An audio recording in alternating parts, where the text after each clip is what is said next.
रामेश्वरम में पुरुषोत्तम मास पर श्री राम कथा का भव्य आयोजन किया गया। शिवलिंग निर्माण कर अभिषेक व पूजन अर्चन की गई। रामेश्वरम गहोई समाज के बंधुओं लक्ष्मी नारायण, सुनील लौगरैया, पीडी गुप्ता द्वारा रामकथा में शिवार्चन में 1.25 शिवलिंग की स्थापना की, जिसे आचार्य श्री खगेश महाराज के सानिध्य में किया जा रहा है।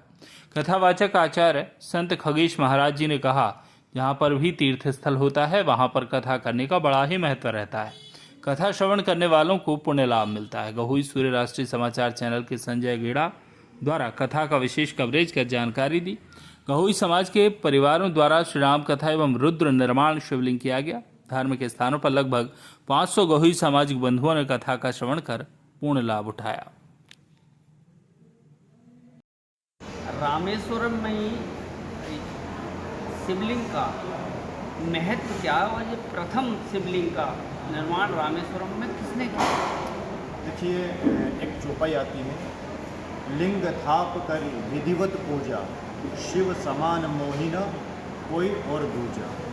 अर्थात राम जी कहते हैं कि शिव के समान कोई प्रिय मुझे नहीं है। अर्थात शिव की जो प्रिय है वो राम है और राम जी के प्रिय जो है वो शिव है। तो भगवान राम ने जब सेतु का निर्माण किया, उससे पूर्व भगवान ने सेतु के तट पर, जहाँ यहाँ नज़दीक ही राम सेतु है, उसके तट पर भगवान ने विधिवत पार्थिव शिवलिंग का अर्थात माटी से शिवलिंग का निर्माण किया और उस शिवलिंग की विधिवत भगवान ने पूजन करी। इसलिए इस रामेश्वर क्षेत्र में पार्थिव शिवलिंग के पूजन का बड़ा महत्व है और बड़ा ही इसका पुण्य है। आचार्य जी मौजूद हैं जो रामेश्वरम में शंकर जी की 1 लाख शंकर जी की शिवलिंग की स्थापना कराने ग्वालियर से पधारे हैं। पंडित जी, इस धार्मिक स्थान पर क्या महत्व है शंकर जी का, और भक्तजन जो इतने संख्या में आते हैं तो उनको क्या संदेश देना चाहिए? देखिए, ऐसा है, भगवान शिव के 2 रूप, एक निराकार है, एक साकार है। निराकार जो रूप है भगवान, वह है शिव के लिंग के रूप। लिंग का अर्थ प्रतीक अथवा चिन्ह होता है। शिव का प्रतीक, शिव तत्व का प्रतीक।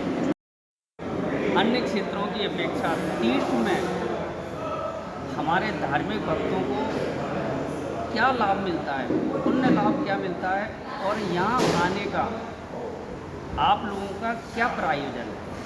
देखिए, हमारे शास्त्रों में कहा गया है, तीर्थी कुर्वन्ति इति तीर्थः।